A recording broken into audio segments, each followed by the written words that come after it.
Hi, this is Mike Zapsik from a Shared Universe podcast studio, and you're listening to Talking Codswallop Podcast. Hey, it's Taylor from Calling the Shots.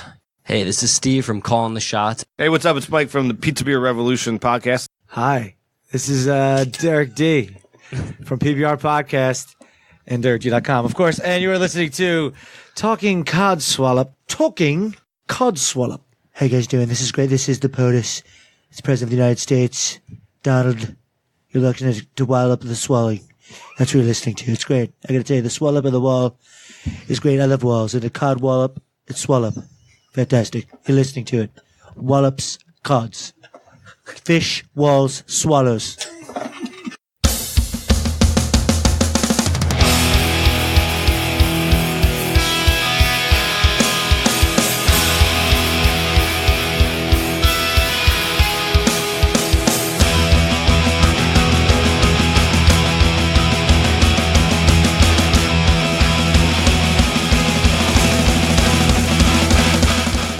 I am here today talking to the wonderful and brilliant Caroline Bliss. Caroline will be known to a lot of people from her acting roles, but we are here today to discuss her acting to a small level, but we're looking to discuss the wonderful work she's doing now. So, hello and welcome, Caroline. Thank you for taking the time to come and be interviewed by me. Hello, and thank you for asking me. So one of my first questions was going to be if you could tell me a bit about yourself and your background, please. Okay. Well, my background was I was born to two actors who were no longer acting for various reasons. And so it wasn't a theatrical household. They didn't really talk about acting. My father ended up teaching driving, and my mother was a full-time mum. And it was quite a chaotic. We were all quite creative people, I suppose, and it's quite a sort of chaotic household. My older sister, was mentally handicapped, as we called it in those days, and they thought she would die, but she lived. It was measles encephalitis, and she's still alive, and she's the most wonderful, vibrant member of our family. We all adore her. Excellent. But I think it was it was a struggle, and then there was my brother, and then there was I. And so when I grew up, I didn't have a sense of career or what it was to be a creative. I didn't know who I was or what I was, but I used to love dancing in my room. And just, I would put on Swan Lake, Tchaikovsky, or I would put on whatever and dance away. And that was, I really, really loved that. I guess I could have been quite academic. I went to Godolphin and Latimer School when it was a grammar school. So I had to pass the test to get in. Yes. And it was a very tough school. It wasn't a very gentle, loving school. And I think I'm quite a gentle person. So I found it very hard. And I think because of that, I didn't really want to continue with school. I think when I look at some of my other friends' roots, and I see the fun they had at school and all the friends they made, and a much more caring atmosphere. And I look at schools, some obviously schools now, some of the schools that my boys have been to, and I think, well, that would have been much more fun, much more me. So I did leave. I left school, fairly early, and saw one day Shirley MacLaine on the television, dancing and singing her heart out, and I thought, that's what I want to do. That's who I want to be. So I sort of launched into a sort of, very kind of lost sense of, that's what I want to do. I want to be Shirley MacLaine. I want to be a star. I want to dance. And that's kind of as far as I'd got. It was a strange route when I look back at it, and not very guided by my dear parents, who I think were probably as confused as I was about, how you bring people into the world of jobs and careers. And so they just supported me, which was lovely, really. yes, you want to dance, let's look at dance schools. So that's the route I took. And it's very good to see that there was a support there from your parents, because you hear, unfortunately, a lot of the times when people mention to, their parents that they're wanting to follow a less academic career, should we say, or a less traditional sort of career, that there's almost they sort of withdraw and they're sort of shocked, aren't they? And it's sort of like, yes, they can't sort of fathom that the creative side of a person wishes to be nurtured and they want to try and go into something else. Well, I think that's very true. But when you look at families, they like to stay within the known, or the parents feel comfortable within the known. So I had creative parents, and they knew how difficult it was to be an actor, which is probably why they didn't say to me, why don't you try acting? Because they knew that was a precarious world. I think they just sort of let me find my way. And so dancing was a creative route. So therefore, okay, well, we know that you can go to dance school and you can be a dancer if that's what you want to do, because it was a world that wasn't frightening for them. Yeah. But I think a lot of non-creative parents are frightened by a creative child, and not frightened by the child, but frightened by how to support them. I mean, a lot of people have said to me, I think my daughter or my son wants to go into acting, but how on earth do you do that? I wouldn't know where to start. And for me, it's like, well, it's really easy. It's really obvious. You try and get into drama school, or if not, you go to university and study drama if you've got any kind of decent A-levels. And from there, things kind of open up and you try and find an agent. And it's a route that feels really obvious to me. But these parents are like, really? Well, could you guide us? Could you help us? Because that doesn't make sense to us.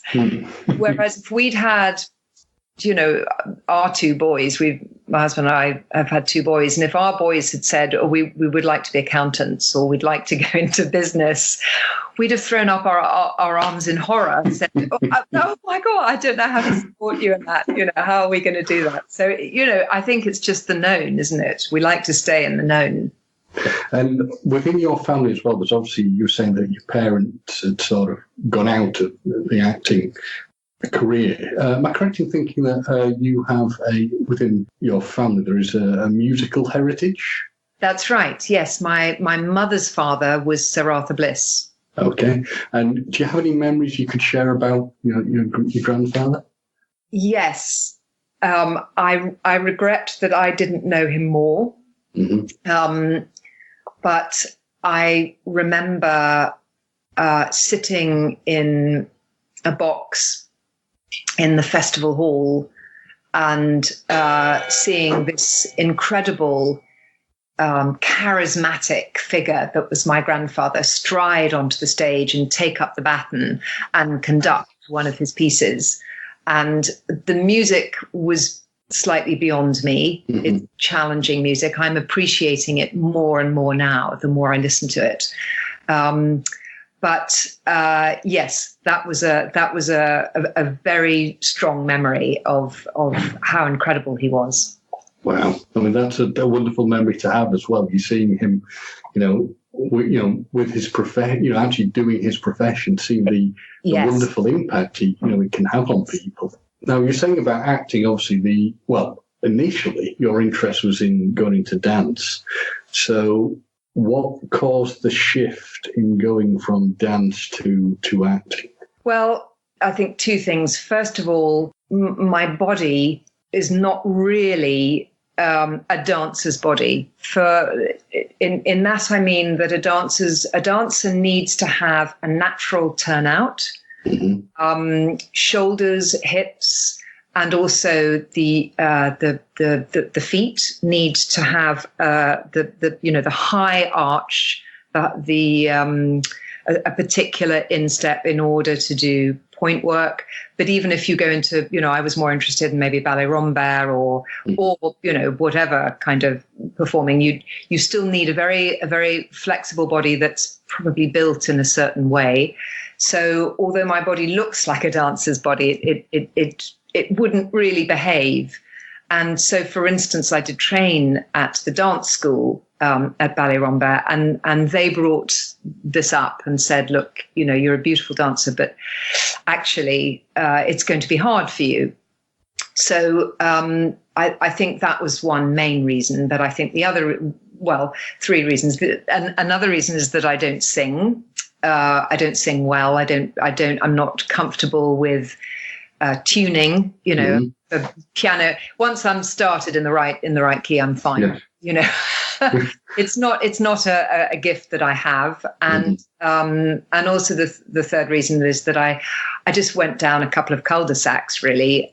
I ended up doing cabaret dancing, which just because, to go back to guidance, none of us knew really what we were doing. And so I just followed the doors that opened.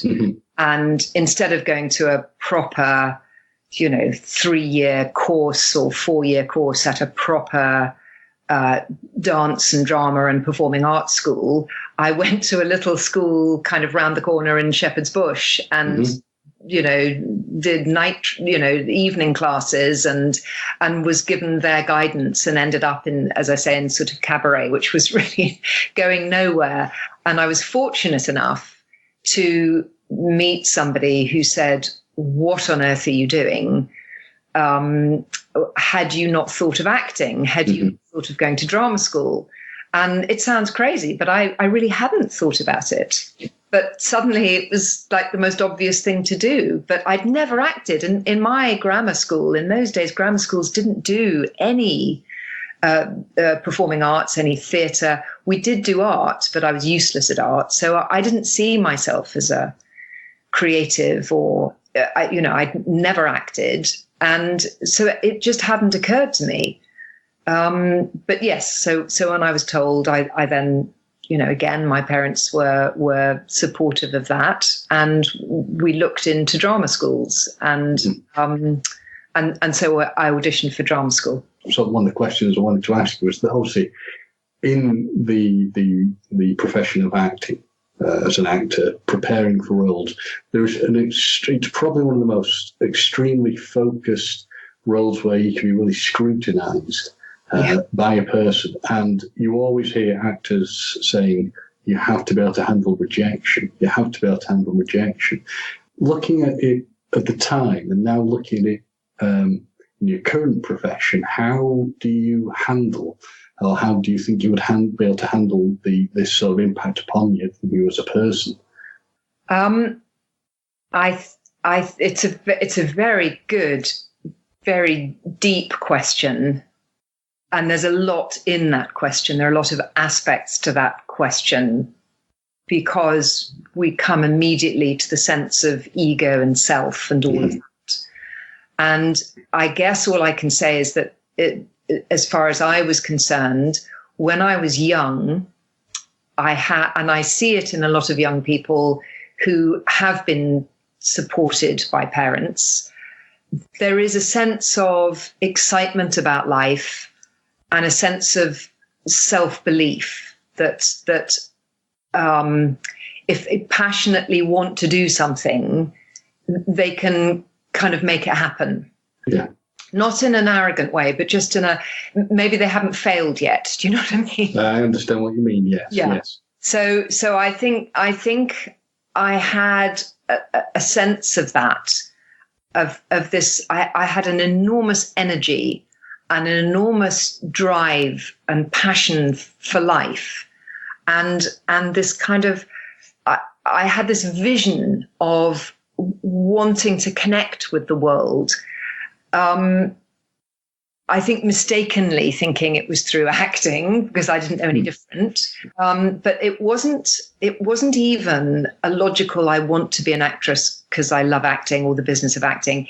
It was a total egotistical, I want to be a star. I mean, my ego was enormous. Right. Interesting. It was, interesting. I want to be a star. And by this time I sort of watched Shirley MacLaine's films. I also saw Goldie Hawn. sort of blonde or, charismatic actresses who were not necessarily character actresses. Yes, yeah, absolutely. Yeah. And I thought, I can do that. I know I can do that.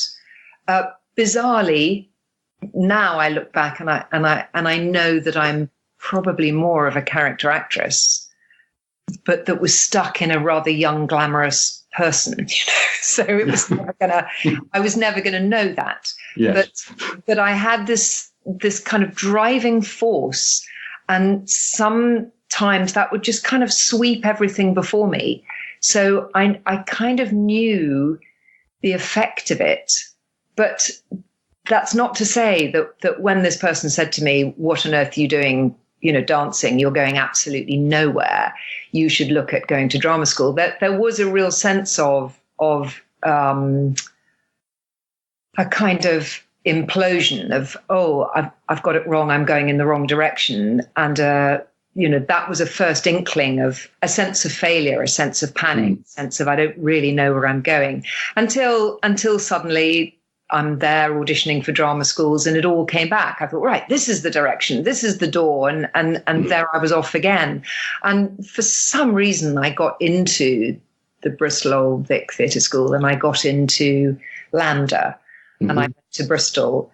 And you're right, the sudden spotlight on the self, I didn't cope very well with. I couldn't, obviously you're not rejected at drama school, but you're criticized and you're compared. Yes. And I found that extremely difficult. And I think that what I did was I hid inside myself.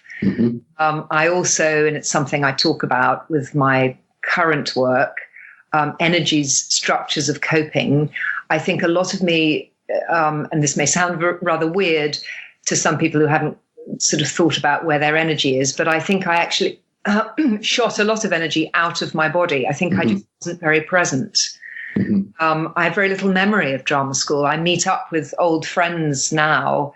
It's wonderful that Facebook can connect you with people, and they remember so much more. I think, no, I don't think I was really there. So I just kind of, it's like I just sort of closed down a bit and got through. And I thought, well, all these other people want to be serious actors, and a lot of them have been to university, and they're all, much more intelligent than me, and I just want to be Goldie Hawn, so it's fine because I'll just get a bit of training and then I'll go to Hollywood and I'll be a star. I was quite simplistic and quite kind of, I was always 5 steps ahead. It was like how I was going to do that, heaven only knows, but I was already there in my head.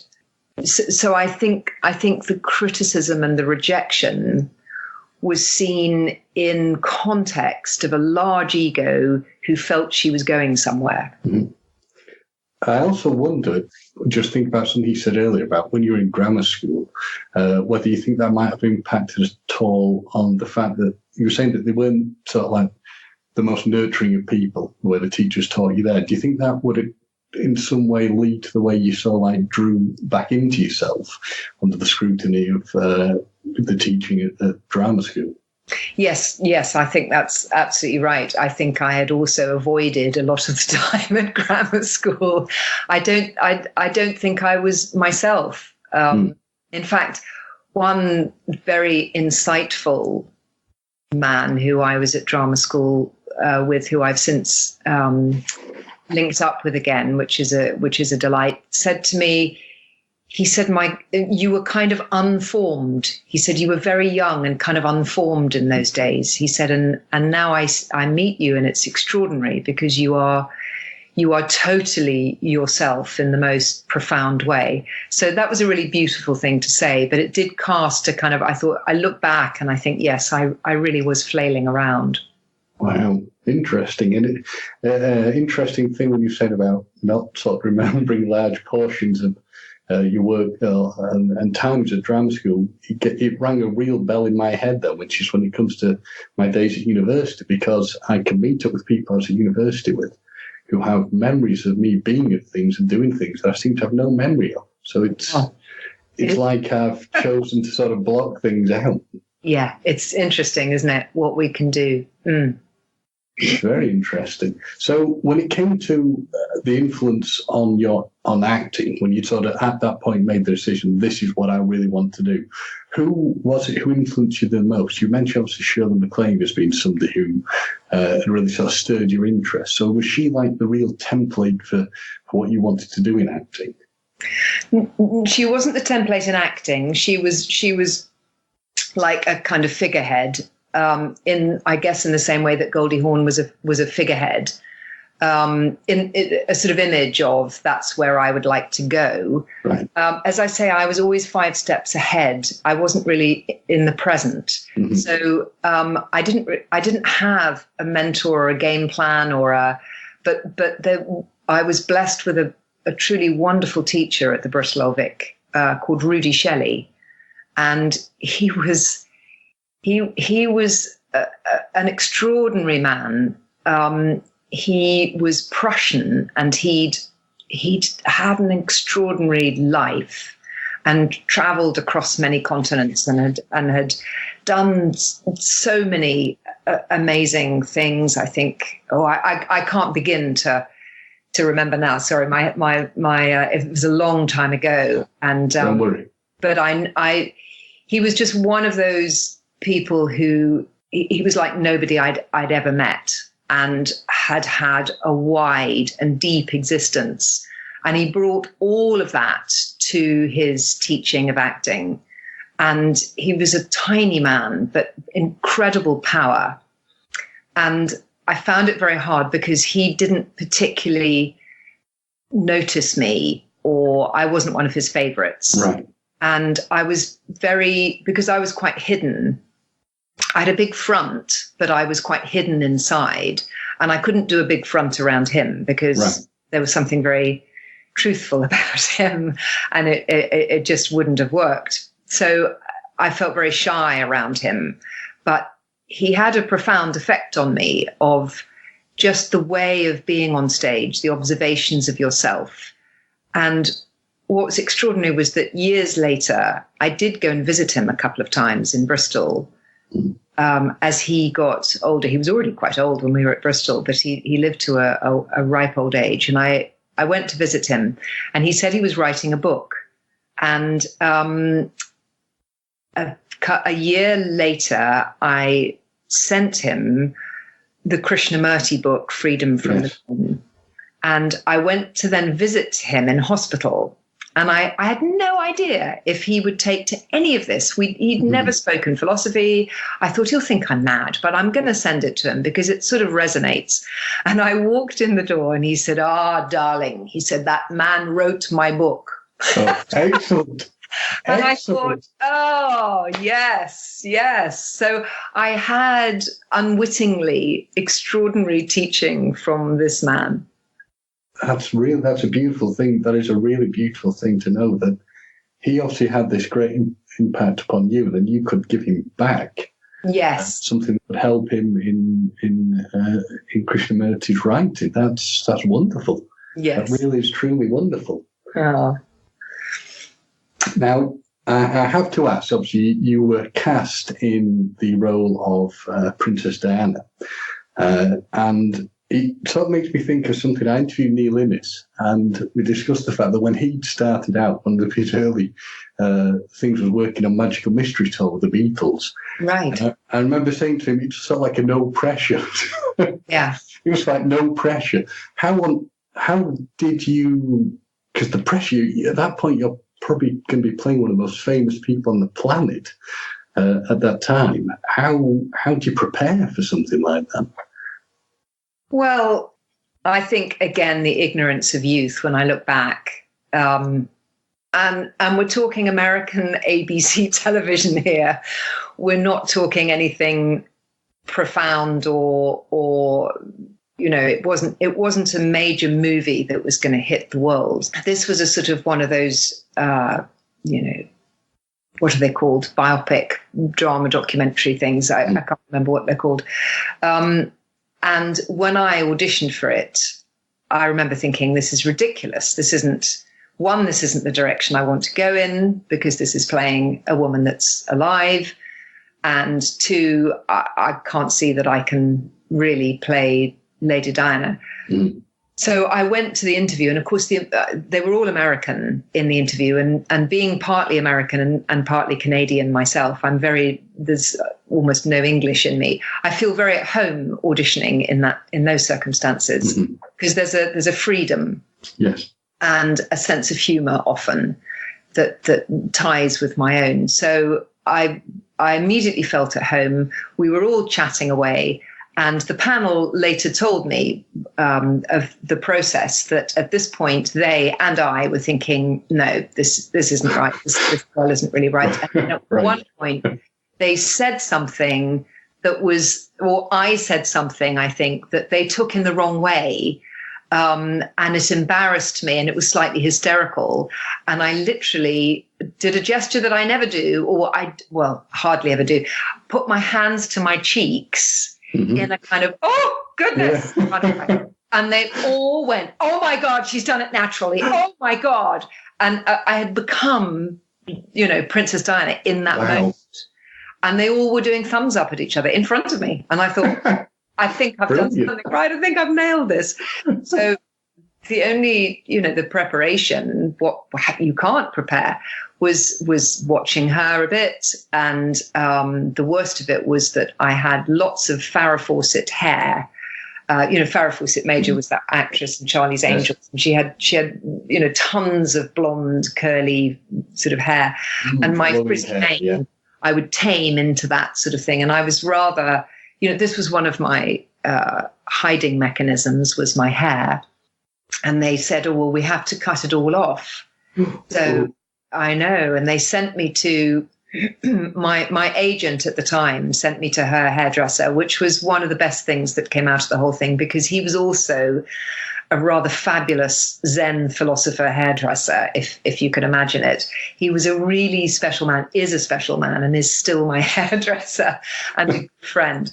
But he said, I'm really sorry about this, as he cut all my hair off.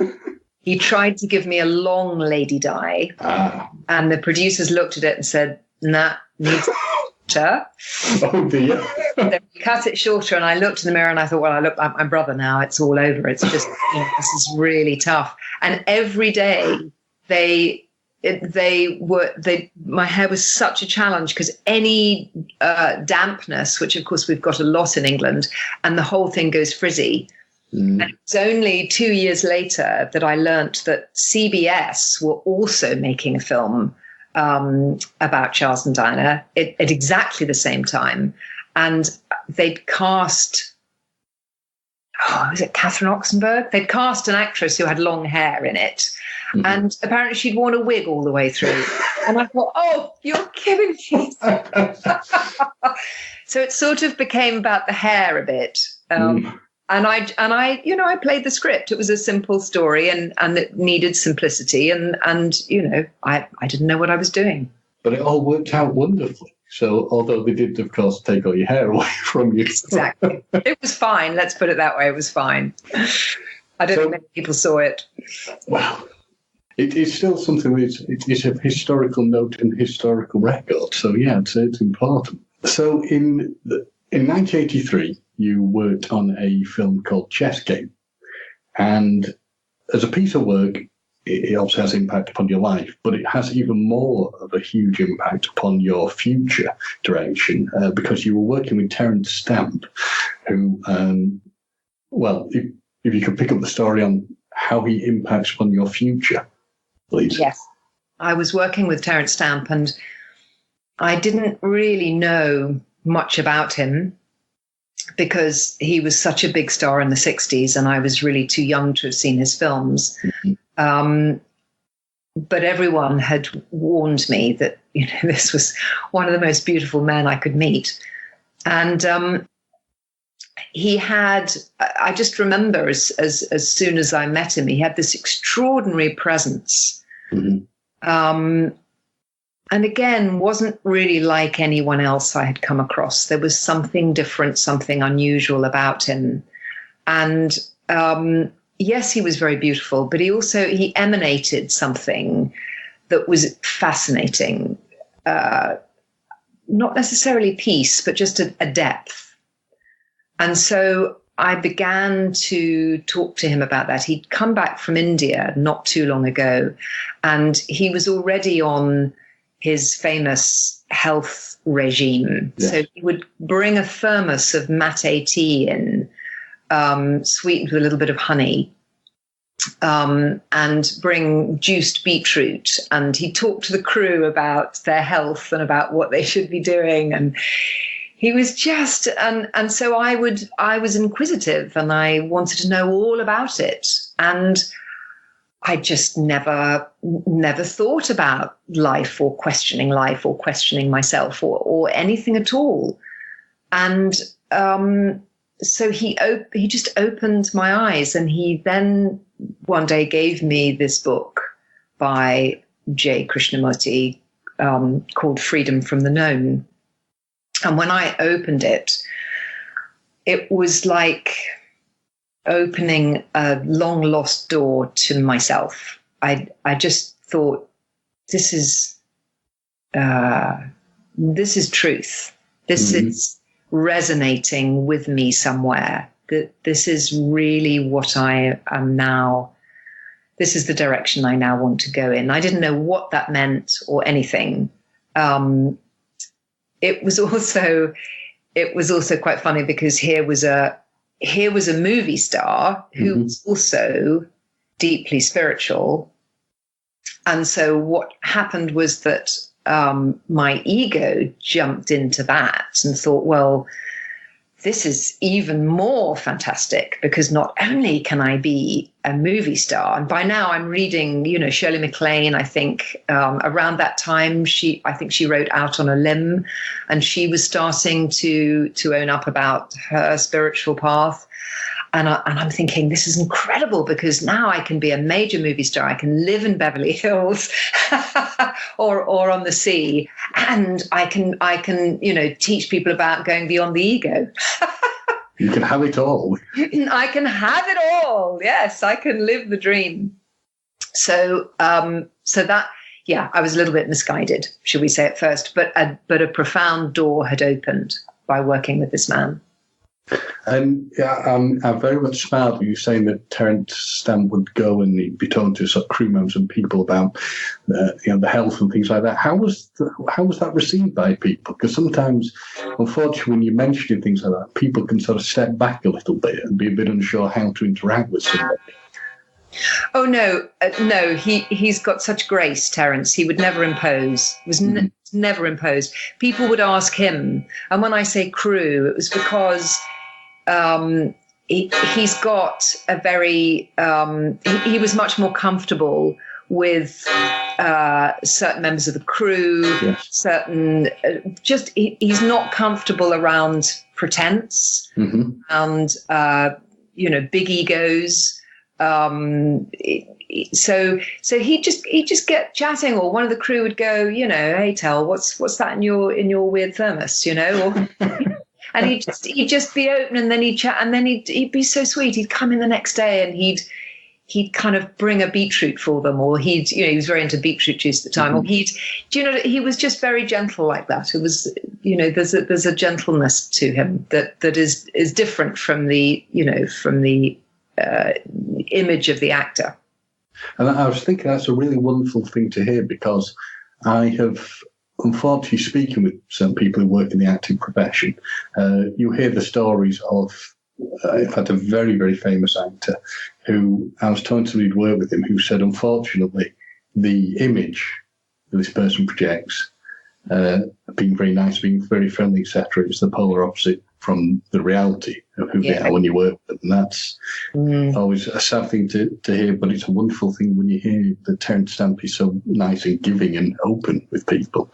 Yes.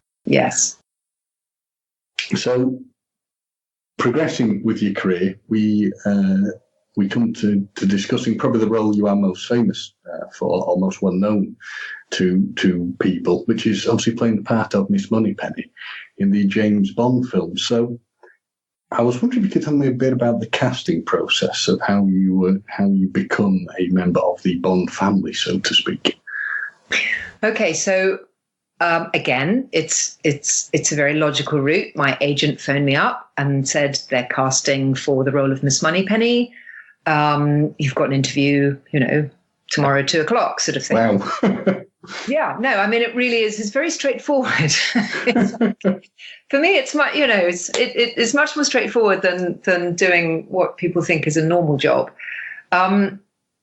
Because especially for actors, you're told what to do, you go and do it, really. So, to be honest, I had seen the Bond films, but I wouldn't say that I was a huge fan of James Bond films per se. It wasn't something on my radar.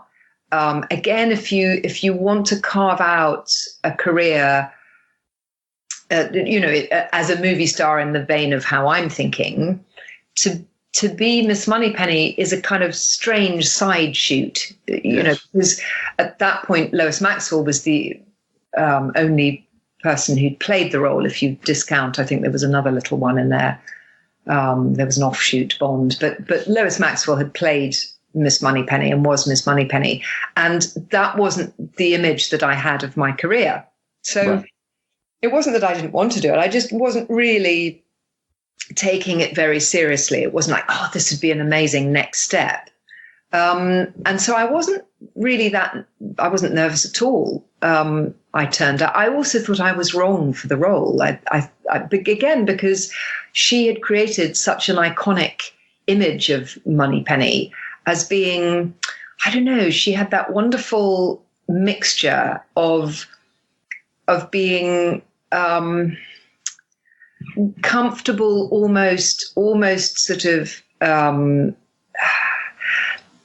like an aunt with a twinkle, There was a kind of womanly, yes, that could go, oh, there, I'll put the kettle on and make it all right, or could suddenly turn and be actually, quite sexy or quite twinkly, or hold a crush. But she had a very specific flavor, and I thought, no, I'm just not that.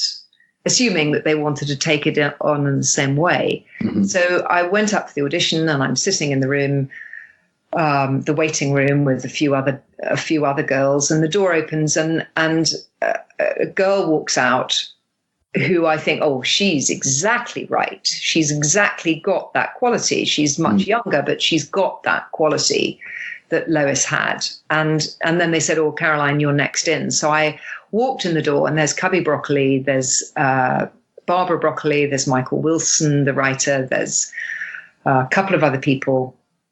And I sit down, and Cubby says, so, Caroline, how do you see the new Miss Moneypenny? And I really had to stop myself from saying, well, the girl that just walked out the door is perfect, because I genuinely felt that. Wow. And I bit my lip, and I described myself, and they laughed. And again, I'm with Americans, so I know the tone, I know where we can go with it, and we're all at ease with each other. And it just was very easy. And that was kind of it, really. We chatted for a bit. I left. There was nothing to read, there was no script yet. Really? And I didn't think anything more of it. And then I heard and I was doing a play at Hampstead Theatre at the time. And a week later, my agent phoned up and said they'd like to see you on set and have you meet Tim Dalton. Mm-hmm. And I assumed they were probably doing this with a few of us, like a recall, to see how we looked and how we fitted. So again, I wasn't thinking too much about it, and glammed up and turned up at Pinewood Studios, and that was quite extraordinary, because that was the first time I'd ever been on a movie set, and a Bond movie set is probably even more extraordinary than a normal movie set. And it was so exciting. It was larger than life in this massive kind of airplane hangar with pools of light and different scenes being shot, and the crew working in hushed voices, just experts at the top of their game. It was a wonderful atmosphere. And out of the darkness strolled towards me Tim in his tux or whatever, just looking, like James Bond. And luckily I had seen him on stage playing Kyo not long ago, and he was wonderful. And we had a couple of actors friends in common, and so I was able to say, I saw you on stage and I thought you were great, and we were able to chat and talk about these other actors, because I think he is also quite a shy man underneath the exterior, and I was quite shy, and we could have just sort of stood there looking like idiots, really. So it was quite good to have had something to break the ice, and we chatted for a bit, and actually it was easy, and then I left, and I got to Hampstead Theatre. And I did the show, and I walked off stage that night, and I walked into the bar, and there was my agent sitting with the casting director, holding up glasses of champagne, saying, "Congratulations, here's to the new Miss Moneypenny." And that's a wonderful, wonderful way of having it toasted and finding out. I think that's... Well, do you know, the size of my ego was such that my first reaction was, hang on a minute, we haven't had the conversation of whether this would be a good move or not. You can't say that in front of the casting director. No. So I took my glass of champagne and went, "Thank you, cheers." Interesting what you're saying about the fact that you sort of didn't think you'd be the right person for the role.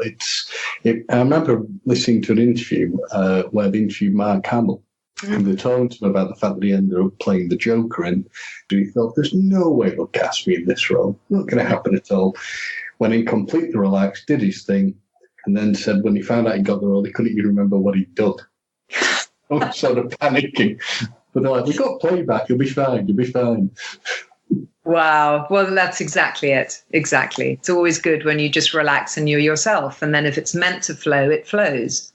So you've gone into this, it's a huge juggernaut when it comes to, I'm assuming it's a huge juggernaut from the way you've described it, of working on Bond. And it sounds like you have a very good relationship with people you work with. Do you stay in touch with any of them still? No, but what's lovely is that there are occasionally I will do a Bond signing or a Bond event, and Gareth Malone, this lovely guy who sometimes organises events, sort of keeps us all in touch, and I'll turn up, and some of them will be related to the film that I was in, or some of them will be general Bond things, but it sort of becomes a little family, and it's always a delight, every few years to see some of them again. But no, you have to think that I was on it for only a few days. Yes. They were on it for long periods of time, and really did develop friendships, whether they're still, those friendships are still going or not, but they will always have that deep connection. But I was on it for a very, very short period of time. So you obviously then, the Living Daylights is very well received. You are embraced in the role as Moneypenny. And then you come to your second Bond, which was working on Licence to Kill. It was only a very small scene you seem to have in that. I was surprised at how short that scene actually was. Was there any more to the scene that you were aware of? Was anything removed from it? Or was it that sort of level, that sort of just a small scene? Well, it's funny that you should ask that, because it reminds me, it brings that time back to me, because first of all, I was also surprised. That was the scene. And I remember thinking, oh, but I could see, I think they explained to me, or did they even bother, that because Bond had gone kind of off-piste, so to speak, and at that point, of course, in the later films, in the more recent films, Moneypenny can follow him out and come out of this. But in those days, they were still sort of sticking to, the format. So Moneypenny was in the office. And I just think they hadn't really thought where that could fit in. So the office scenes were quite minimal. I think Q is the one that goes out to him. So Moneypenny didn't really have much to play in that whole thing. So I could sort of see why I only had a scene. but what was extraordinary about that scene, or not that scene in particular, but about that film, was that the Bond people, always looking to save money, or to cut corners, shall we say, skating on, had tried. No more will be said, yeah. Had tried to move the whole kit and caboodle out to Mexico, thinking it might be cheaper to film the whole thing in Mexico. Right. So, which I think they realized they ran into so many more difficulties. It was so much less easy to film out there that they probably ended up spending the same amount, But they moved the whole thing out to Mexico. So instead of my scenes being filmed at Pinewood, I was flown out to Mexico City to film that one scene. So again, my great friend Terence Stamp says, I'm telling him about it, and he's going, I've got a fantastic guy that I know who's brilliant at flights. He said, if they give you a first class ticket return, which they're bound to, he said, ring this guy up. Because I said, I think I want to travel around a bit. I'm only going out for 4 days. It seems really silly to go to Mexico for that period of time. So I phoned this. I think he was working as a travel agent, and he advised me how to change my ticket, to downgrade my ticket, and use the rest of the money to buy all these other flights. So I had a flight from Mexico down to Isla Mujeres. I was then going to, so I arrived in Mexico City. I filmed my one scene. I flew down to Isla Mujeres. I traveled right across Mexico to the other coast, to Oaxaca, and having the most incredible, that was a really enlightening time. That was a very extraordinary time for me, in visiting all the Mayan tombs and just getting to know myself. And then from there, got an internal flight back up to Mexico City. I remember walking onto the Bond set, and they were filming the casino scene, and nobody recognized me because I had this sort of dark tan, this kind of wild hair, and my one pair of shorts and t-shirt that I'd lived in for, how many weeks, and this radiant look on my face of, just fabulous. Whereas I'd left there quite stressed and, tired and jet lagged with the flight. Anyway, I then had an internal flight up to Santa Fe, where I had a couple of contacts, and I spent some time there, and then I went over to LA, and I arrived in LA, and this was my big moment to, this is my first step to being the movie star. I'm going to shine moment. I'm going to shine moment. So I had my little rucksack, and I had one dress in my rucksack that I carried around Mexico. I had a place to stay. I had a couple of contacts through the Bond film, obviously. Mm-hmm. One of them was quite a big deal casting director. I phoned her up and I said, because I just had all the patter. I said, I'm just off the plane from the latest Bond film, and I thought I'd come back via LA. And I'm a very successful actress in England, and I thought I'd see if there was anything out here for me. And they were like, oh my God, yes, come and meet me this afternoon. I like it. So you've got to sell yourself. You do those excellent moments. Good thinking. It was perfect. So all doors opened to me. I ended up with, a top guy, William Morris, saying, oh my God, she's going to be the next Glenn Close. This is amazing. We have to take her on. It was, it really was, this is happening. So I had an agent. I was sent up for a couple of jobs, but I had said, and I'm still living out of my rucksack, really. Yes. And I'd said to everybody back home and my agent that I would do this play starting in January. So we were sort of October time now that I'm in LA. And I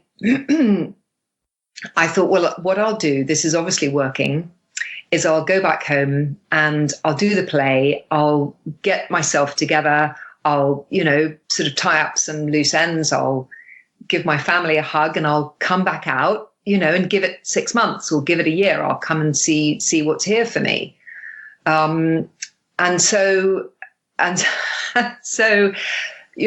what I did. And I said to everyone, right, well, I'll be back. And I went back home and I did the play. And then I went up for the Paradise Club, which was a very difficult job. The energy on it was quite difficult, quite dark.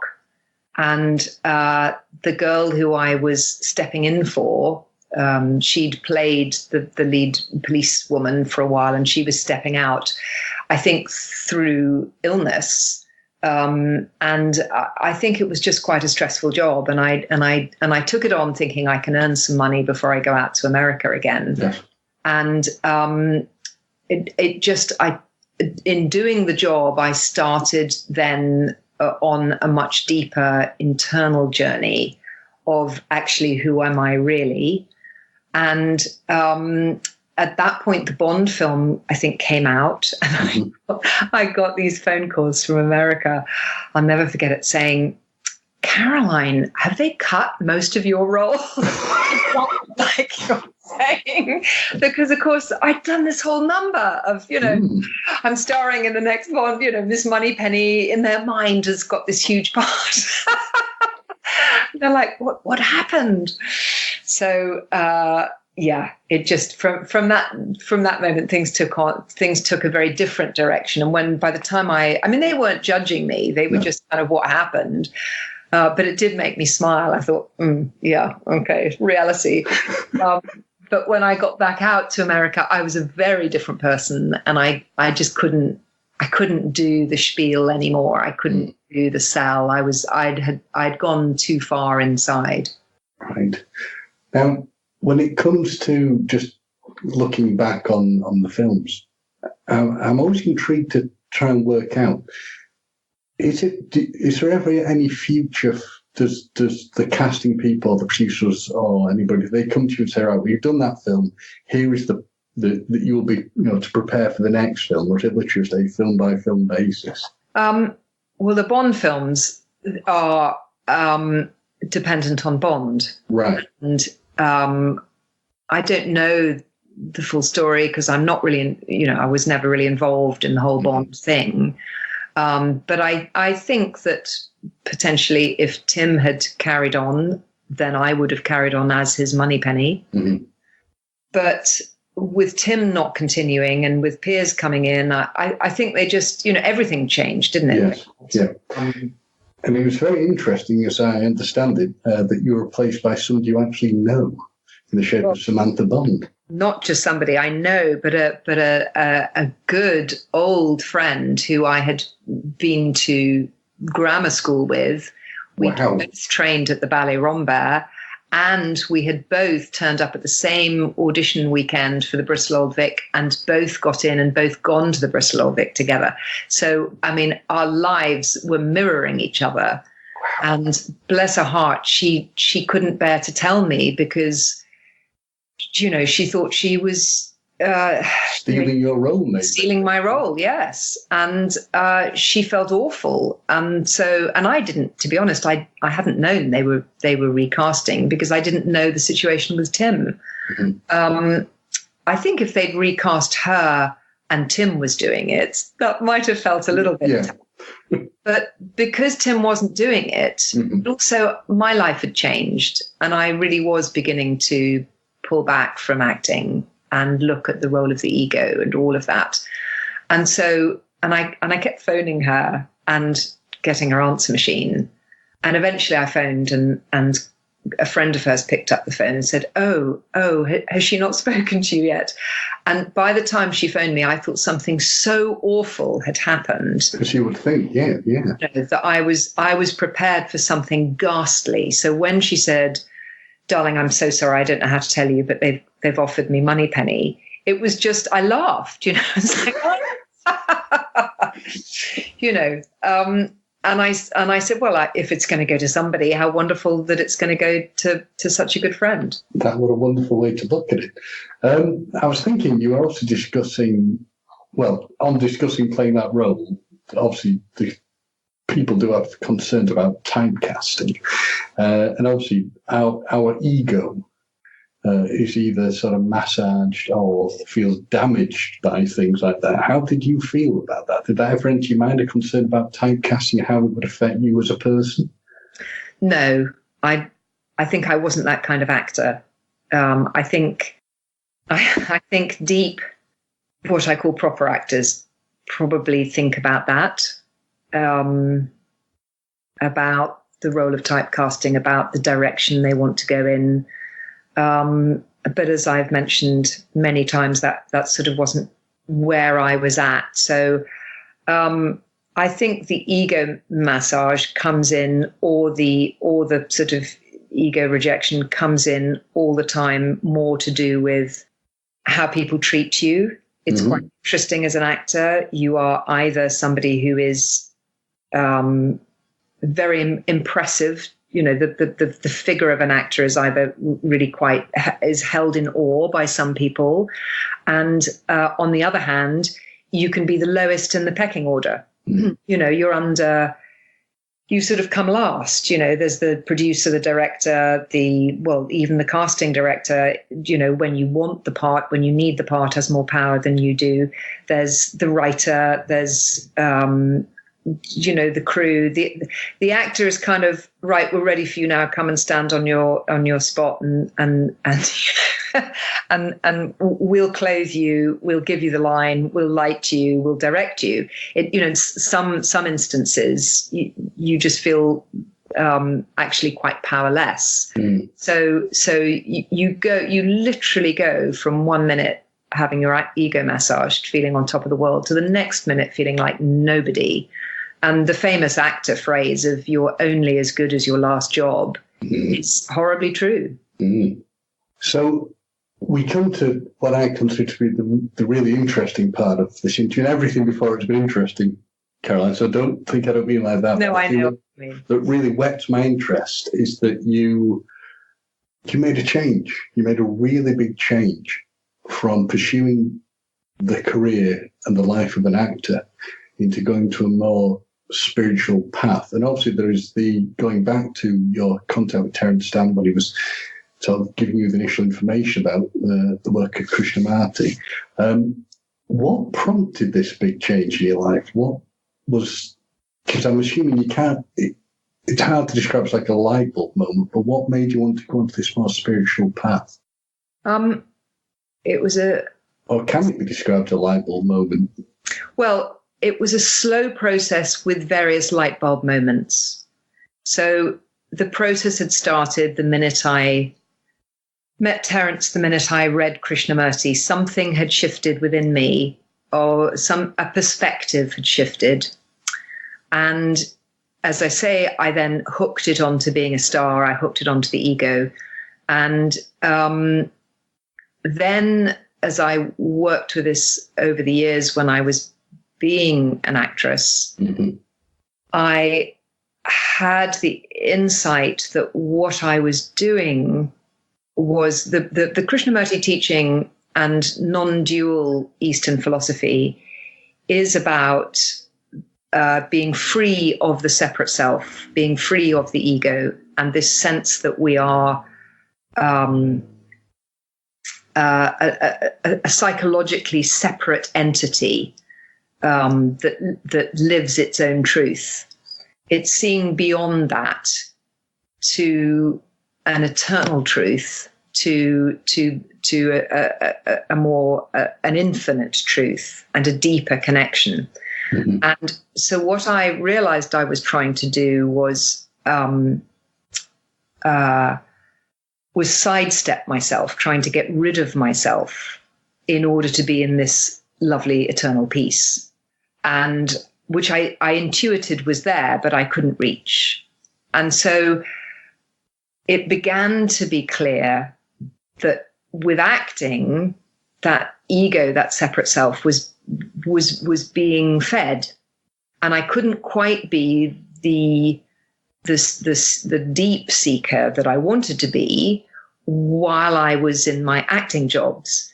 But at the same time, I didn't know what that meant. And I certainly wasn't ever going to say, right, that's it, I'm stopping acting, because I didn't know what else I would be. I mean, I was trained for that. That was my job.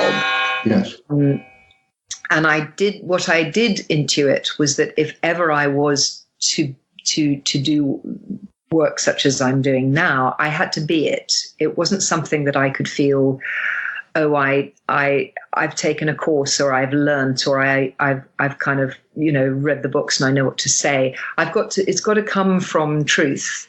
Mm-hmm. And so I can't do anything about that until I am it. Yes. So I just have to go with what life is bringing. So it was a sort of series of kind of letting go. And then I worked on The Invisible Man with my then to be husband, Andy Seacombe. And by this time I had also dived into various forms of therapy, trying to unpack the self, which I'm sure we'll talk about a little bit later, but, and then come back, from a state of knowing myself, come back to the teachings of Krishnamurti. And at the end of the job with Andy, there was a real light bulb moment. I was graced with a real awakening where my time-bound self dissolved, and I saw the whole movement of my life in perspective as a journey to now, and everybody's lives as a journey to now. And it was such a profound awakening of my consciousness that I knew nothing would be quite the same. But I didn't really know what that meant as far as what I was supposed to do. And then it just so happened that life took me in the direction of being a parent. Right. And we got married, and I got pregnant, and then all of that started. So, and I didn't want to be a working mother. I really, having had, bless her heart, a wonderful mother, but a not very motherly mother. Right. And coming from a whole history of women in the family who are not necessarily cuddly mothers. Right. Okay. I really wanted to immerse myself and do the best I could in being a mother of our two sons. So I naturally started moving away from acting. I never said I had a most wonderful agent, Dallas, who had always said to me, "You're too spiritual for this business." And he kind of gently watched me go down my route without ever saying to me, "Well, come on, Caroline, are you on my books or not?" It was another very lovely presence in my life. He just kind of gently let go. But I always knew there was a lifeline, or certainly for quite a while, I knew there was a lifeline. I hadn't made any decision. I was just going with what was coming. So obviously you were married, you've had children. How does the self prepare for that? Can you prepare for the changes that impact upon you as a person becoming a parent? Well, you can't, as you rightly say, you can't prepare for it in any way, because you can't know the experience or how it's going to particularly affect you until it's happening. And from a perspective of my inner journey, it was perfect, but I couldn't see at the time how perfect it was. So I had gone on a deep journey of knowing that I wanted the peace beyond the self, then realizing that actually I didn't know myself at all, and I needed to unpack myself and understand. And also I wasn't, I think when I was young, again, not being very present, I wasn't very good at feeling my emotions, at digesting my emotions, at acknowledging my emotions. So all the therapy work helped enormously with that. I realized I'm a very emotional creature, very empathetic, feel emotions to a great degree. And so having really gone to the root of that and and unpacking my family, all my traumas, my problems, some of the, difficult experiences I'd had through my life. Mm-hmm. Having unpacked all of that, having come back to the teachings of Krishnamurti, having had this moment of everything falling away, there was still further to journey, because I think what happened is that in there, I began to feel, I think I'm ready to teach. I think I'm ready to communicate to people. I don't quite know what it is I need to communicate, but I can feel that I'm ready. And I think there was a further battering of the ego to come, because the moment that I was pregnant and going into motherhood, I was totally thrown. I think I thought, from this position of enlightenment, I'm just going to be the most wonderful mother, because I'm going to bring up this child without ego. It's just going to be amazing. It'll all fall into place. It'll all fall into place. This is how you bring up a child. It's just obvious. And oh my God, both boys came along and went, think again. You think you're free of the ego? Well, we're just going to bash you over the head with it. You are far more angry, reactive. Yourself is going to be shown to you in all its hideous glory, in a way that only children can. And so I kind of lost everything. I lost everything and hit a deep humility of really not knowing. And that it was a kind of real bottoming out of, okay, I get it. So I think there's a spiritual Zen saying of chopping wood and cleaning rice or something, until you can do that without ego, without needing to be anything at all, you're not ready. And it felt like that. It felt like I needed 10, 15 years of chopping wood and cleaning rice. And going, but I want to be of use. I want to be somebody, I've got this wisdom. And it was like, no, you haven't. You're just a mum. Just get in the car, just put the laundry on, just make the children's food, just, you don't know anything. And postnatal depression and, two very demanding, extraordinary boys. We struggled with money.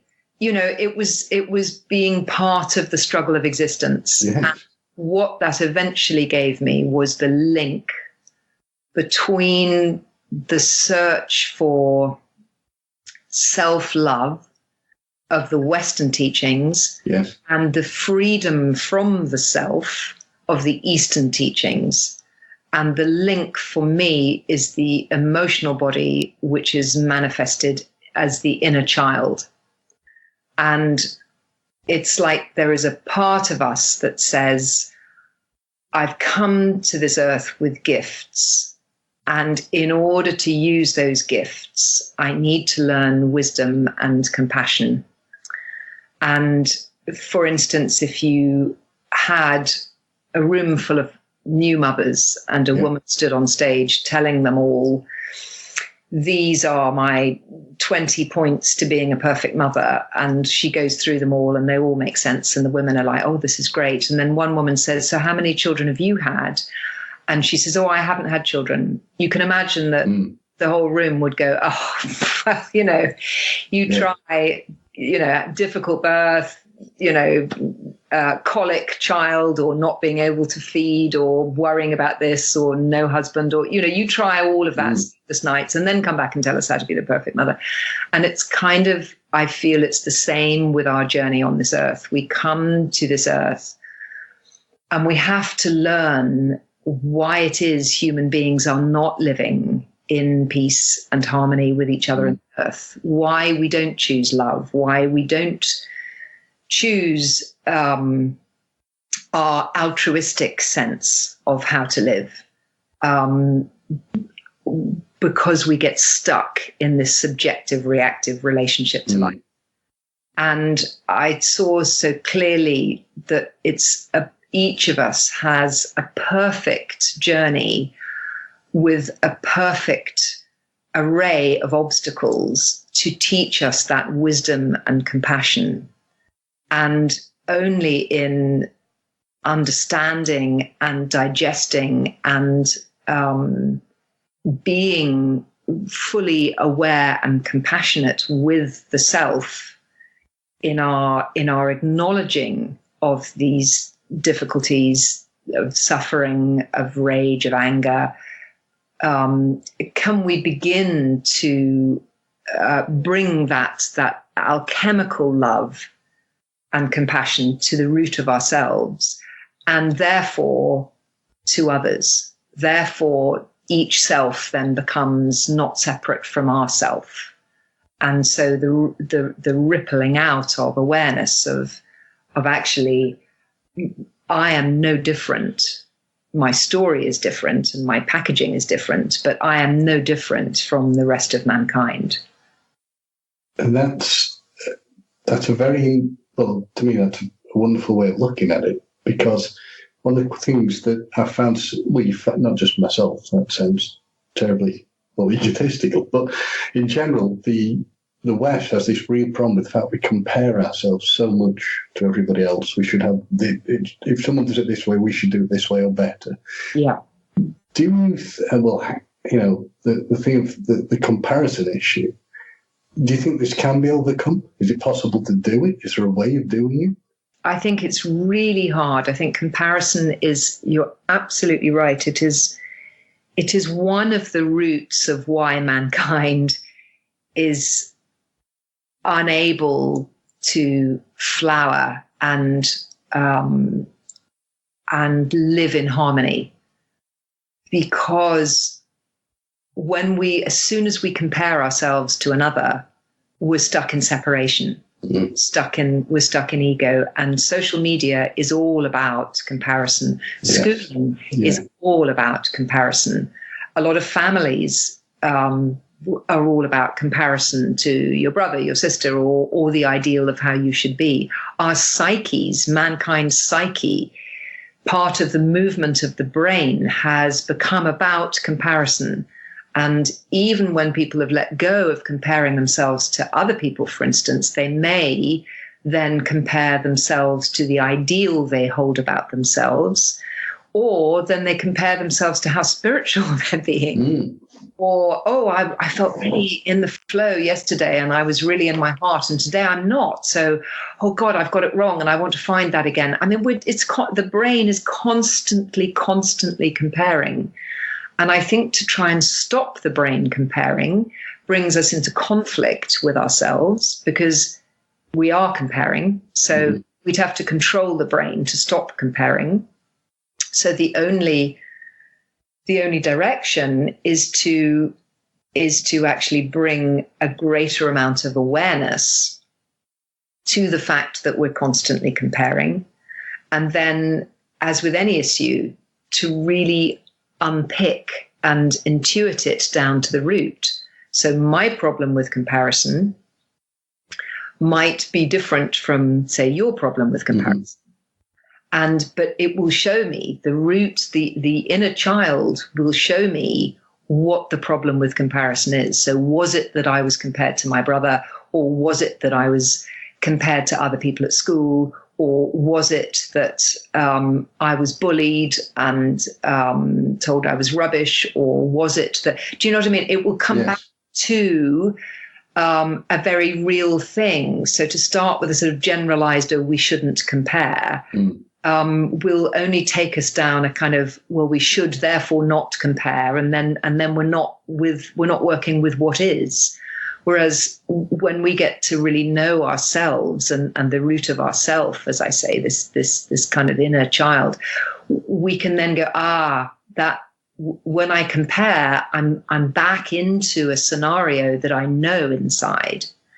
And when we take the attention and the love and we realize that each time we compare now, we're given an opportunity or a gift to actually bring compassion to the root of that self that had been compared from the start, if that makes sense. So every moment is a gift of understanding. So the reason for me that the inner child is important, it isn't the end game, but the inner child is a really important bridge, is because, for instance, we might sit in meditation with lovely music and a candle or whatever, and be longing to find, inner peace and stop the brain from comparing, or stop the brain from worrying or being anxious, or all the things that the brain does.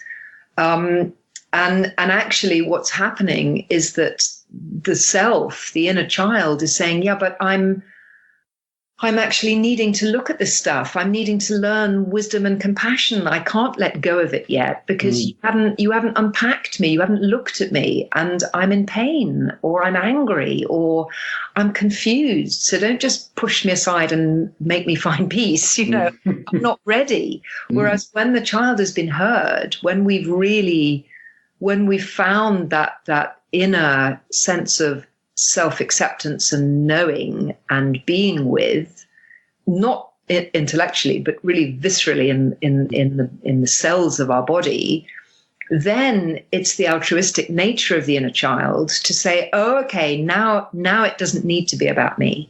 Now I'm ready to actually see what the good of the whole is. Now I'm really ready to let go of my story and my needs for the good of the whole. And that becomes then the entrance into the spiritual life. So is that, if I understand it, because one of the things I wanted to ask you about was the fact that to sort of move forward, you've got to be able to forgive yourself and others of the things that have happened in your life. And without doing that, you are stuck in the moment of being unable to address issues and move forward.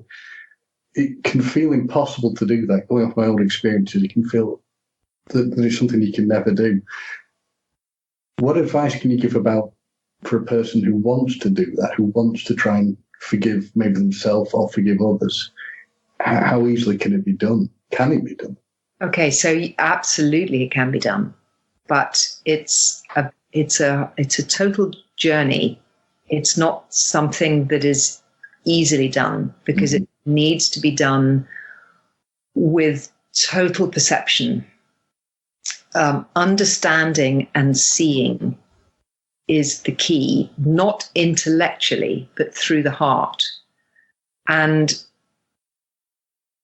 when I think we can't forgive others until we have, we can, but I mean, we can't truly understand the nature of forgiving others something truly terrible unless we understand the nature of self-forgiveness.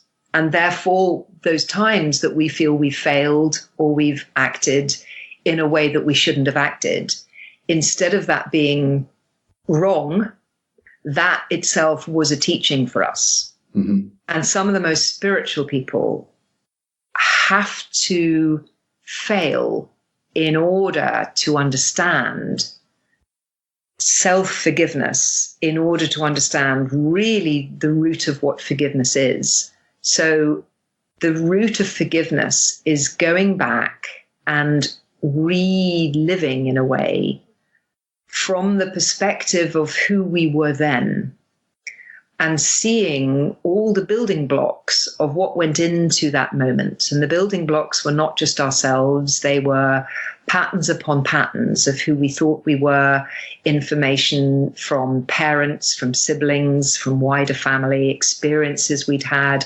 cultural references. The whole movement of the self is made up of so many patterns upon patterns and influences upon influences.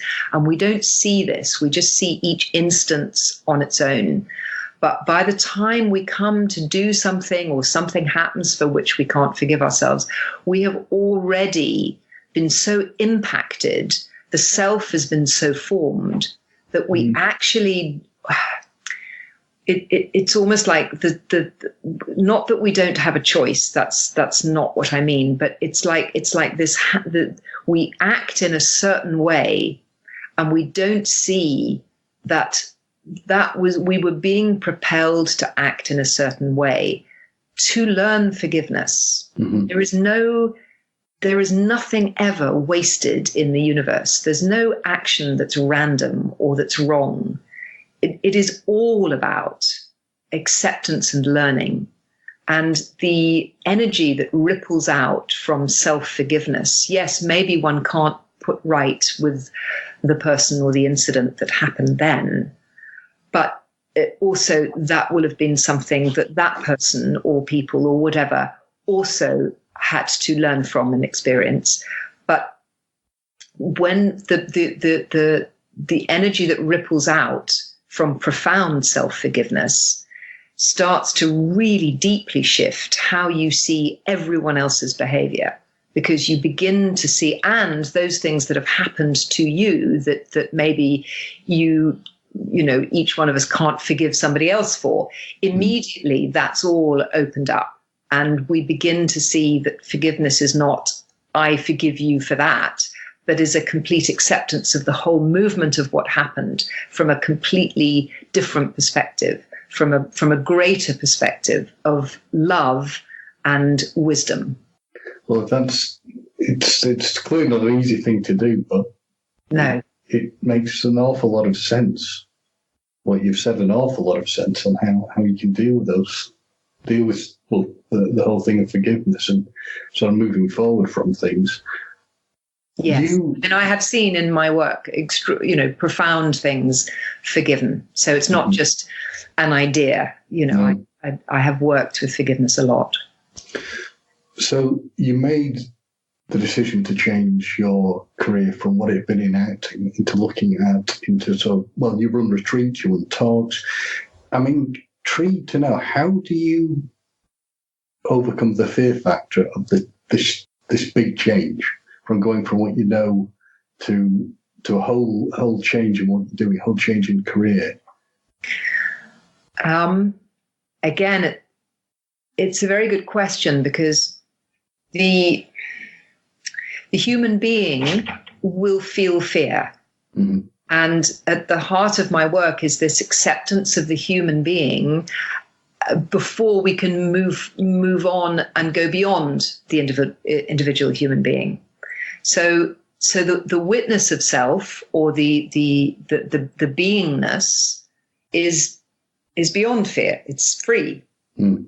But the human being has to live on a day-to-day basis and has to pay the mortgage and has to live in the West. And I often say to people that I'm, to some of my groups when they've gone, very deep and often into this question, and I say, I kind of almost have an image of maybe in another lifetime or what have you, we were living in the East and we were taken into a monastery very young, and we were nurtured and taught the spiritual life, and were enlightened, and it was all just wonderful. And then this idiot here said, "Hang on a minute, that was a little bit easy. What if we were manifested in the West?" Because mortgages and kids and stress and no recognition of the spiritual life, no help at all, not much guidance. That's the challenge, surely. How and unless that's possible, unless that's relevant, then actually what's it all about? So let's take on the challenge.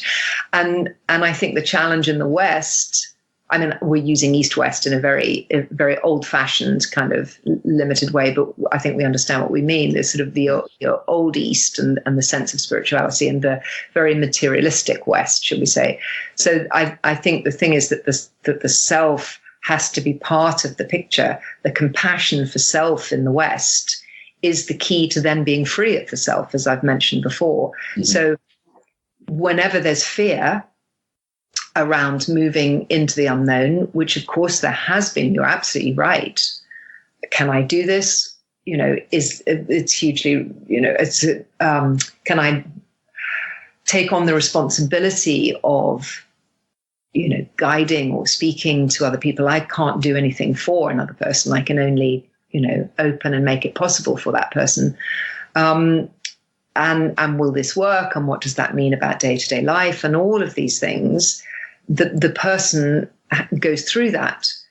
But I think when there's a sense of the beingness knowing or residing in the rightness of it, then there's a seeing if it flows, so to speak. So people began to come to me, and word of mouth, just spread, and in a really little gentle way, which was perfect for me, to learn and my work has grown and formed from the beauty of the people that have come to me, the questions they've asked, the needs they've had, the journey they've taken, the trust that people have put in me with their story, with their journey, has formed the work. I've just been open to what that is, if that makes sense.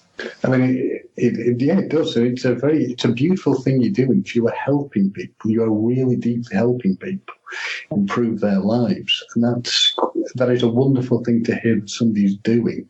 Because unfortunately, you don't hear that enough. You really do not hear that enough. Well, it's a hard one because the well-being sector, shall we say, has grown ridiculously in the last 5 years.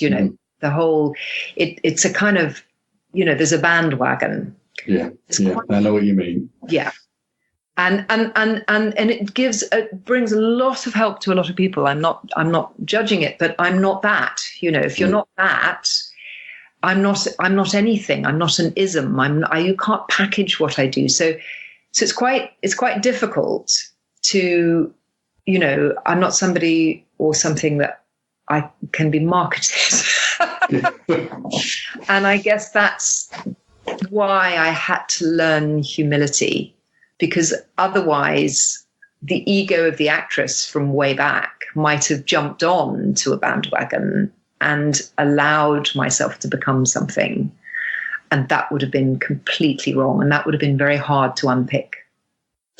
And does her ego ever reappear at the back of your mind at all?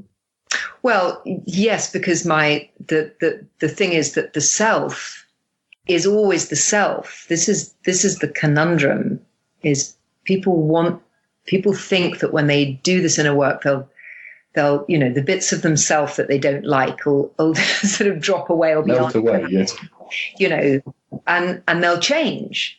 But that it's not that. It's that the self is the self, and my ego is the key to me understanding everyone else's ego. So it's not like, I don't have it anymore, because then I would be teaching from a place of not compassion, of it's a different it's like, you don't need that anymore, you can drop it. But actually, I mean, I don't need to act on it anymore, and it doesn't get in the way anymore. But it's the key to my understanding when other people talk about their egos. I don't say, I had that and I don't have it anymore. That wouldn't really be very helpful. Be like, well, no, how do you live this on a day-to-day basis? That for me, that's much more relevant. And that's what the Eastern teachers of enlightenment were not really giving us a clue to, because there was a sense of you reach a state, and once you've reached that state, it's all over and you don't have to worry about it anymore. And that's the beauty for me of one of the beauties of Krishnamurti's teaching, is that he has never taught that. He has always said it is a moment by moment living. And I think that's really important. I agree. I really do agree. What do you say is the most challenging and rewarding part of your work? Oh, sorry, what's the most challenging part? What's the most rewarding part? I didn't word that very well, sorry. I think the most challenging part is what we've touched on, is because we're living in the West and I'm supposed to sort of run a business. Do you know what I mean? And what I do isn't a business. that's very challenging for me to actually trust that I can sit in my truth and that it will come to me. I need to put it out there. I have a sort of, I've made a Facebook page, but I don't pay it a lot of attention because I'm not very good at all that. I don't really know, but it's lovely to have a connection to people. I don't really like the ethos of Facebook, but I'm not quite sure what to do otherwise. But so it's there, and I love the fact that I can, occasionally post something on it, and that people can reach me. I have a website which someone helped me make, and I love. But when the Western brain comes in and goes, well, you're not doing anything, you're not organizing this, you're not out there, or someone says to me, God, you should be all over this, you should be this, it's the challenge is trusting that the right people always find me. And because this work is not easy and it's not for everyone, not everyone wants to truly go to the depths that I go. Therefore, those people that have looked deep enough find me, or that know that they're ready to work with me, know that they're ready. And that I am quite a gentle soul. I'm not someone who's, wanting to process, millions in group chats or talks. That's not kind of who I am with this work. Actually, my trusting that it is growing organically is right for me, but it is a challenge. Yes. And the rewards are obvious. The rewards are obvious. Seeing and witnessing and being part of people's lives profoundly changing, it is just so humbling and glorious. And when you're running your retreats or work, the workshops you run, for any of my listeners who would be interested in telling them, what sort of things happen at them, what can we expect? Obviously, each one will be different because the people you're dealing with. But is there a general sort of template on the way they run? Yes, there is. So the retreats are structured. Again, the retreats have taught me how they go. So there are a series of retreats now that have manifested, really, which is lovely. So the first retreat, anyone coming to the first retreat will be spending, so they're Friday to Sunday. They're quite short, the first retreats. It's like a real taster, a real dip, a dive into this work. It's quite intense. And the person will be able to explore for the first couple of days, able to really explore what the root of themselves is. They bring all people need bring is their story, which we're all aware of our story. And with a group who are also nervously, everyone is very nervous because this is a big thing into. Yeah. But with a group of other people who are also bringing their story and their vulnerability, we create a space where we begin to not only unpack the root of each person's self, but there is a sense of shared humanity. There's a sense of shared experience. We look at the nature of compassion for the self. There's often a big shift in those first few days. And then on the third day, usually by that time, people are kind of opened up and ripe to experience going beyond the self. So we look at stepping back into the witness of the self and merging with the energy of all that is, with love, with the sense of the one movement of life. A deep, deep sense of peace. And from that, people then have first of all, a lovely sense of themselves and the world when they leave, but also the tools to start moving forward in their day-to-day life using this work. and then, as I say, given it's all very new, the work and the setup of the retreat, not the work, but the setup of the retreats. Yes. But there are then, as I say, some people from number one retreats will start to make noises like, yeah, we actually would really like another retreat. And so at the moment, we kind of organically put one in, and then that group, I've got now two or three groups moving forward. I've got one group who are onto their 6th retreat and are absolutely glorious. They're kind of like, leading this work forward. So that's how it's happening.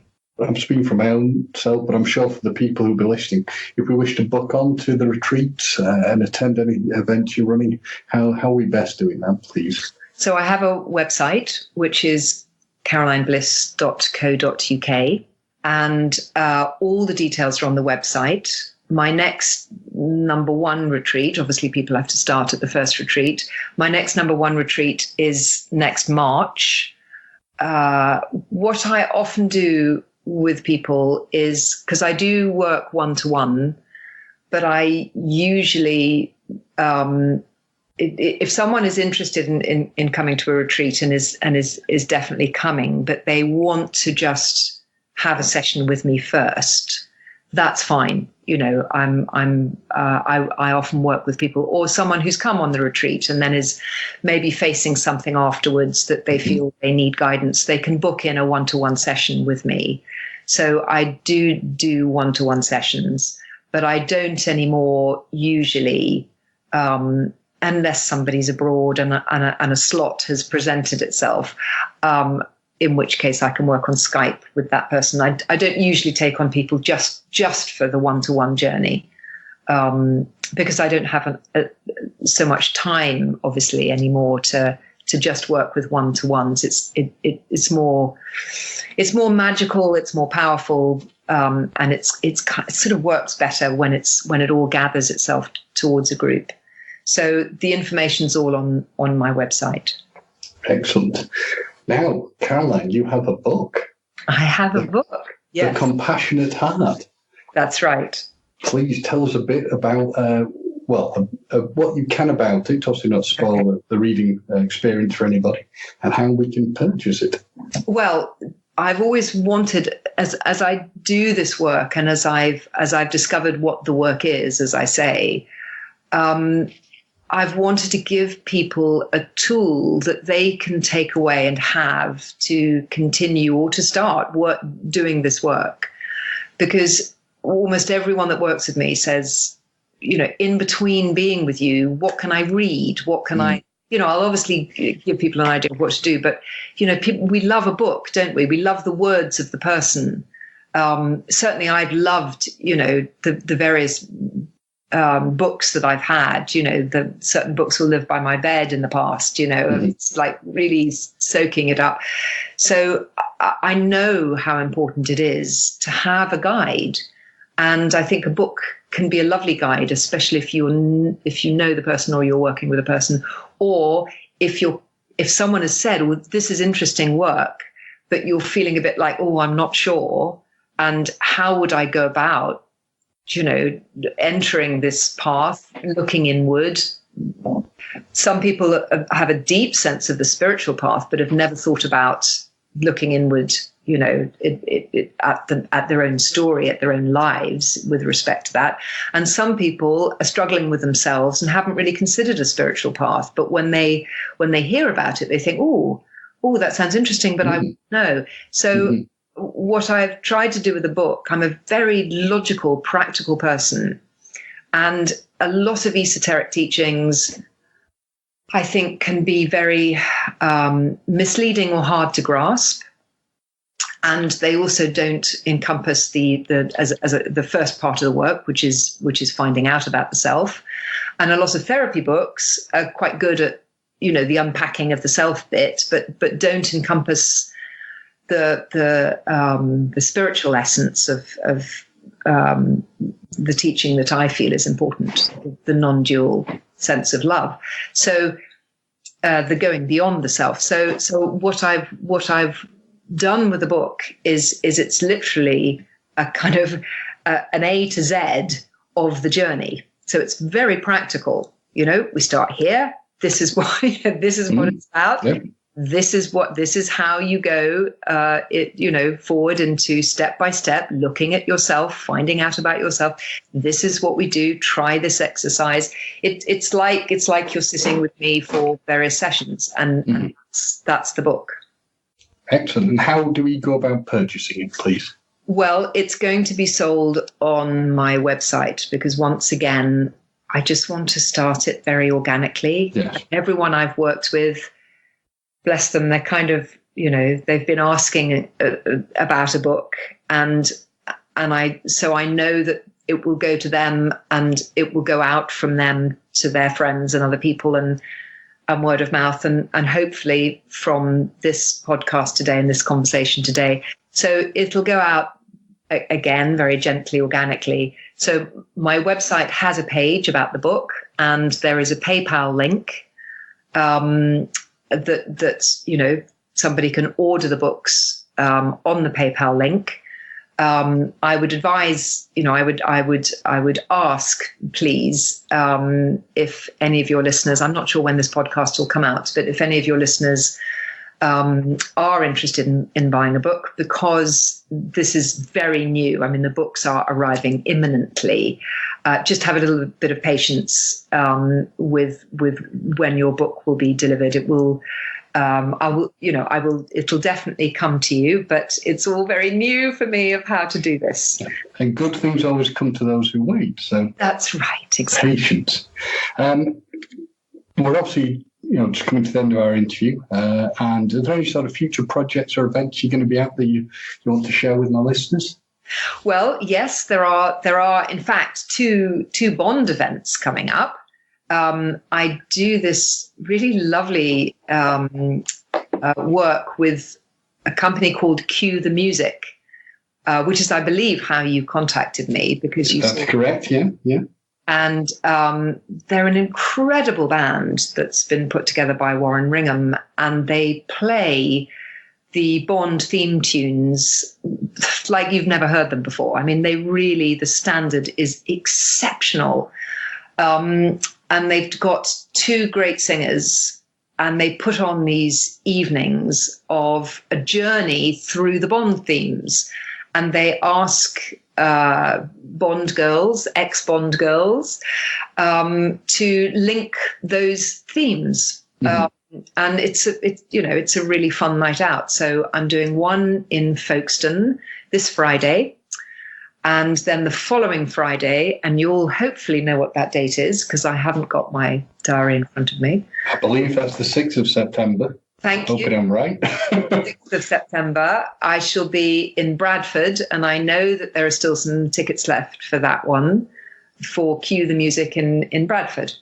Well, Caroline, it's been an absolute pleasure interviewing you, and thank you so much on behalf of myself and my listeners taking the time to actually speak to me today and tell me more about what you're doing. It's been absolutely fascinating.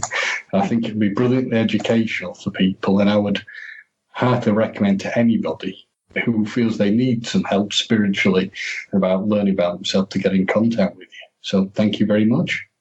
Thank you. It's been a great pleasure.